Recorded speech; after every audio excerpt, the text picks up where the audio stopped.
Ironi di bulan suci. Assalamualaikum warahmatullahi wabarakatuh. Kita ketemu lagi di spesial Booster Ramadan. Kali ini kita udah sampai episode ke-6 dan masih bersama aku dengan Dika dan our master Mas Zaki Ahmad Rifai. Dewa kipas. Ya, jadi kita kemarin udah bahas soal bisa dibilang apa? Ekstrim kiri dari imam sholat tarawih gitu ya, yang sholatnya kecepatan cahaya. Ludak-luduk, sendiri lolobah gitu kan. Itu imam apa malaikat ya? Kecepatan cahaya. Kecepatan cahaya. Nah, sekarang aku mau nanya ini Mas, soal yang kebalikan dari yang kemarin. Oh iya. Di beberapa tempat itu banyak imam ketika dia diundang, tapi dia nggak lihat jamaahnya nih. Kebiasaannya di sana mungkin 11 rakaat tuh udah selesai jam 8, selesai setengah 9. Tapi dia semangat buat, wah haji mumpung aku jadi imam, tak mau coba berjus-jus Kayak gitu. siapa? Tempatmu kayak siapa namanya? Coba sebutin. Wah gibah dong itu nanti jadinya. Ya jangan tanggung-tanggung. Nah itu gimana itu Mas? Misal sebenarnya bahkan Nabi sendiri tuh kan kalau membaca surat kalau sholat malam Al-Baqarah, An-Nisa, nah mereka berdalil dengan itu gitu. Sebenarnya tepat nggak sih yang kayak gitu itu imam tarawihnya sholatnya lama gitu? Ya, jadi kalau sebetulnya dasarnya adalah faqra'u ma tayassara minal Qur'an. Itu kan ada di surat Al-Muzammil ayat ke-20. Terus lagi ngomongin sholat malam sih emang. Oh, Tapi lagi ngomongin sholat malam. Memang di dalam ayat itu sebagiannya dijelaskan tentang disebutkan tentang bacalah yang mudah-mudah bagimu dalam Al-Qur'an. Jadi itu tuh sebetulnya berlaku untuk kita ya dalam sholat kita. Kalau sholat itu jangan pakai atau membaca surat-surat yang atau ayat-ayat yang nyusahin. Itu maksudnya belum kita hafal atau memang surat itu atau ayat itu membuat kita jadi tidak khusyuk dalam sholat. Bisa dong kalau misalnya kita memang benar-benar tidak hafal atau tidak memahami makna ayat itu misalnya seperti itu. Nah tapi ya andai kata ini dijadikan dalil, oh kan saya kan gampang kalau misalnya saya baca Al-Baqarah, itu kan mudah bagi saya. Iya, banyak bagi sebagian orang gitu. Itu nggak masalah kalau misalnya sholat sendiri, tapi ini kalau misalnya sholat berjamaah maka juga dipikirkan, kalau kita jadi imam dipikirkan apakah ini juga mudah bagi jamaah kita. Nah gitu, jadi bukan cuma buat diri sendiri ya, jangan unjuk kebolehan gitu loh, jangan merasa ya kan bagi saya gampang, bagi yang lain juga gampang. Ya kalau itu adalah imam di Masjid Nabawi, Masjidil Haram ya silakan. Oh iya, atau masjid-masjid yang memang khusus untuk membaca itu, atau memang masjid-masjid yang memang masyarakatnya budayanya itu udah biasa. Kebiasaan gitu ya. Memang ada yang diprogram juga sampai sahur bahkan sholat tarawih gitu. Ya, jadi memang biasa sholat malam yang panjang itu monggo-monggo aja. Atau memang program, misalnya kayak Masjid Jogokarian tuh biasanya dalam satu pekan ada Hatamin Quran sholat, gitu misalnya. ala apa ya sekarang ya? Ala Madinah. Oh iya. Bener Ala Nabi. Ala itulah pokoknya ala Madinah atau ala mana kayak gitu. Sedangkan kalau kita kan sholat yang ala kadarnya. Ya bener sih. Jadi ya emang bener gimana lagi. jadi sebetulnya di tengah-tengah sih, jangan terlalu cepat juga, jangan terlalu lama. Tapi lihat juga budaya masyarakat setempat. Kalau saya pribadi ya, kalau dalam ngimamin, wah sombong banget nih. Waduh. Ya imam keluarga kan bener. Oh iya, sering banget. Kalau saya pribadi ya, kan kadang kan di masjid A, masjid B, ya nanti biasanya saya tanya dulu, di sini biasanya selesai jam berapa? Ya biasanya imamnya, jemaahnya terbiasa nggak kalau sholatnya lama atau tidak? Itu perlu ditanya. Sama kayak ngimamin sholat subuh, tanya kira-kira sini pakai kunut atau tidak, gitu. Jadi supaya tidak membawa budaya yang baru yang bikin jamaah tuh kaget. Sama juga seperti misalnya kita baca surat yang ada ayat sajadahnya.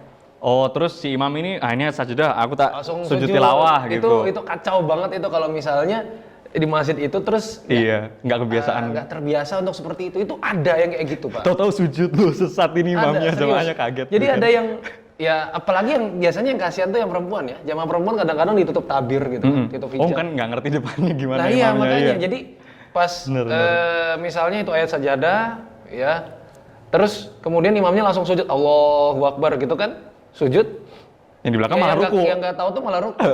Ya, pas Allah Akbar lagi dikiranya itu itidal, Ya Allah, itidal gitu. lah kok takbir? Ada yang kayak gitu, bahkan sampai terakhir sampai sholatnya selesai. Jadi Ini nggak kan sinkron kacau. imam sama jamaahnya. Nah, kalau memang pengen kasih tahu ya bahwa nanti akan ada sujud tilawah di rokat keberapa. Nah, gitu itu lebih bagus. Gitu. Jadi Proporsional, nanyain jamaah dulu gitu. betul, nanyain kondisi jamaah ya. Kalau nanyain jamaah ya pasti misalnya kita mau sholat jamaah kira-kira mau panjang mau pendek ya. Pendek gitu. Udah jelas. Diulang 10 kali Iya. gitu kan. Aduh. Kan yang mudah itu ya, nggak juga itu juga. Nah, makanya jadi tengah-tengah, nggak pendek banget, nggak panjang banget, tapi yang paling penting adalah memerhatikan kondisi jamaah ya. Juga kondisi kita juga sih. Ya jangan maksain kalau memang kira-kira nggak sanggup. Nggak sanggup ya. Cuman no offense juga nih, misal nanti ada imam-imam taraweh yang nonton gitu, wah ini kok apa-apa nuduh ria gitu kan, pengen nunjuk kebolehan gitu. Padahal saya nggak ngomong ya, dia yang ngomong. Ya barangkali ada gitu kan, takutnya tersinggung gitu. Iya. Jadi ya ada perincian khusus gitu. Nah mungkin terkait juga sama sih mas, sama soal mengundang imam ke masjid gitu.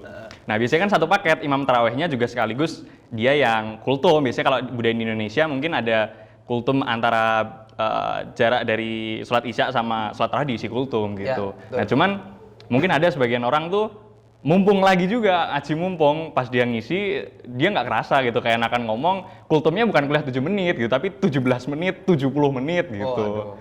Nah itu kan jamaah jadi jelek, kok rampung-rampung gitu kan ustadznya mau endang sholat taraweh. Nah itu gimana gitu mas? Jadi sama khutbah taraweh maupun khutbah Jumat. Kalau khutbah Jumat ini jamaah nggak boleh melakukan apapun selain mendengarkan ya. Tapi kalau kultum taraweh kan boleh, karena kultum taraweh itu bukan rukun. Bukan Jadi rukun. kalau nggak ada kultum pun nggak masalah.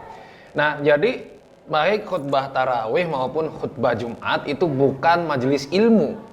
Itu harus Oh. dipahami. Jadi bukan ajang untuk membagikan Bukan sebanyak-banyak kajian. ilmu. Iya. Ya, tapi untuk sebagai pengingat. Ya kalau khutbah Jumat terutama ya. Makanya apa sih diawali dengan menghimbau.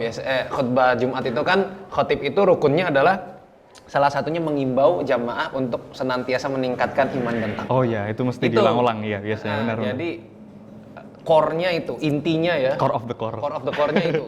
Nah, sedangkan kalau kultum tarawih itu juga bukan majelis ilmu. Karena apa?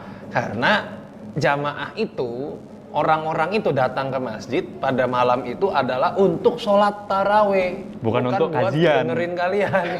Bukan buat dengerin kita gitu loh. Iya, iya. Jadi ingat ini kultum tarawih ya, bukan studium general ya. Stadium Bukan general. kuliah umum loh, ya. Kacau ya. Jadi Apalagi sempro gitu kan.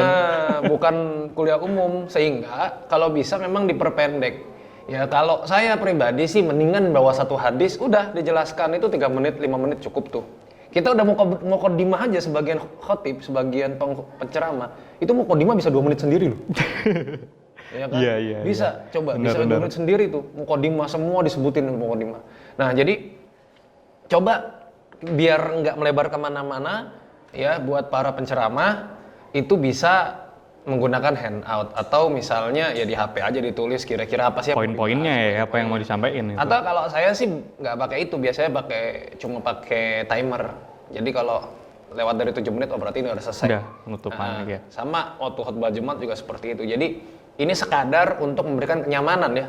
Jadi bukan berarti ini kok bahasanya malah membuat para ustadz jadi jadi tidak mengembangkan Mendiskreditkan ustadz gitu. Enggak ya, bukan Enggak, itu ya. bukan itu. Jadi ini memberikan kenyamanan aja. Karena memang tujuan orang datang malam-malam bulan Ramadan tuh buat sholat tarawih, bukan buat dengerin pengajian. Iya. Gitu. Apalagi kan Kecuali biasanya memang acaranya pengajian. pada maghrib udah pengajian, buka puasa gitu. Iya. Tambah Sebelum- lagi lama lagi ini. Sebelum buka puasa udah ngaji, Iya. habis subuh ngaji. Jelek jadinya gitu. Bahkan pas sahur juga kadang-kadang kita dengerin ceramah gitu kan. Iya sih di TV. Jadi memberikan kenyamanan ya, ini penting banget. Dan juga buat imam-imam yang diundang itu kalau misalnya kita lama gitu ya, itu juga nanti akan memberikan presiden yang kurang baik kepada masjidnya. Ya kepada takmir masjid. Wah gitu ini malah. masjidnya lama nih Ngurus imamnya, masjid, jangan iya. ke situ, Jangan pindah ke yang situ. lain aja gitu Betul, kan. gitu. Iya. Jadi tengah-tengah sih. Nah, sekarang buat teman-teman ya yang jadi jamaah belum jadi penceramahnya ya. Jadi jangan sampai kita juga mencari perspektif dari jamaah ini. jangan cuma mencari masjid ini tuh lama, masjid itu cepat. Jangan cuma itu mencarinya, tapi mencarilah keberkahan ya dari setiap ibadah kita. Ingat, ibadah itu akan dinilai sesuai dengan usaha dan upayanya. Ya, semakin kita berat untuk melakukannya, maka semakin besar pahalanya. Kalau misalnya kita ringan, ya ringan juga pahalanya. Kayak gitu. Padahal sebenarnya batas kemampuannya tuh masih lebih tinggi, cuman kadang mungkin kita itu udahlah aku imam yang 30 menit aja, padahal mungkin yang 1 jam tarawihnya tuh masih bisa gitu. Cuman kita meminimalkan, jadi ya udahlah sakmene aja udah cukup tarawihnya gitu. Ya mungkin kalau ada kerjaan dan lain sebagainya. Oh, lihat itu juga ya. Iya kan, kita kan juga tidak menafikan ada yang tarawih, juga ada orang-orang yang bekerja untuk kepentingan umum kayak misalnya polisi, TNI gitu kan. Yang shift-shiftnya malam gitu misalnya. Atau misalnya security gitu, tetap mau sholat di masjid kayak gitu. Nah, yang terpenting adalah ini sholat sunnah, ya. Jadi kalau misalkan sholat sunnah, jangan sampai kita juga sebagai imam itu memberatkan. Terbebani. Ini sholat sunnah dong, sholat sunnah. Terus gara-gara itu terus orang jadi nggak mau melakukan, ini kan cuma sunnah gitu. Iya, gara-gara benar, kita tuh bisa aja tuh. Yang harusnya kita niatnya dakwah, tapi karena caranya nggak bener, impactnya orang jadi nggak respect sama dakwah gitu. Makanya jangan lupa diri, wahai imam, ya. Karena kalian punya makmum, ya.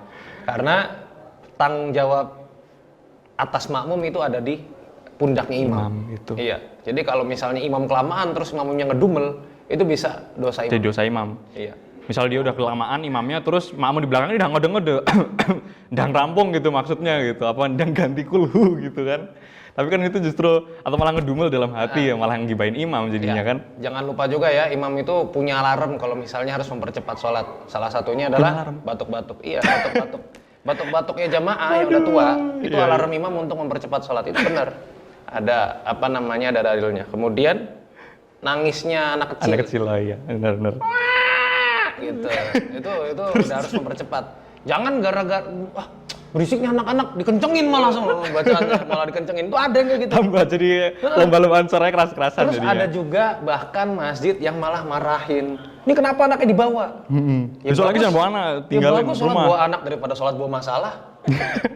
Iya kan? Sholat bawa belanjaan lebih repot lagi.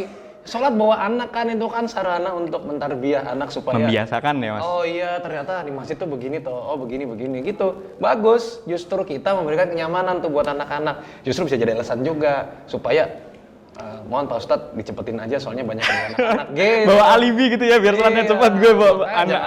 Ini tamir masjid juga jangan ngomelin orang yang bawa anak. Itu bagus justru. Ya, mengganggu kekhusyuan iya sih. Ya resiko sholat berjamaah. Benar sih. Ya? Iya resiko bersama-sama ya kayak gitu kan.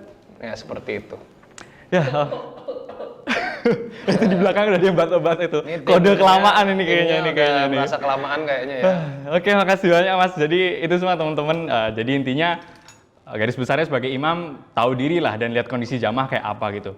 Nah, nanti setelah ini kita mau bahas apa lagi, ironi-ironi berikutnya di bulan suci apa lagi.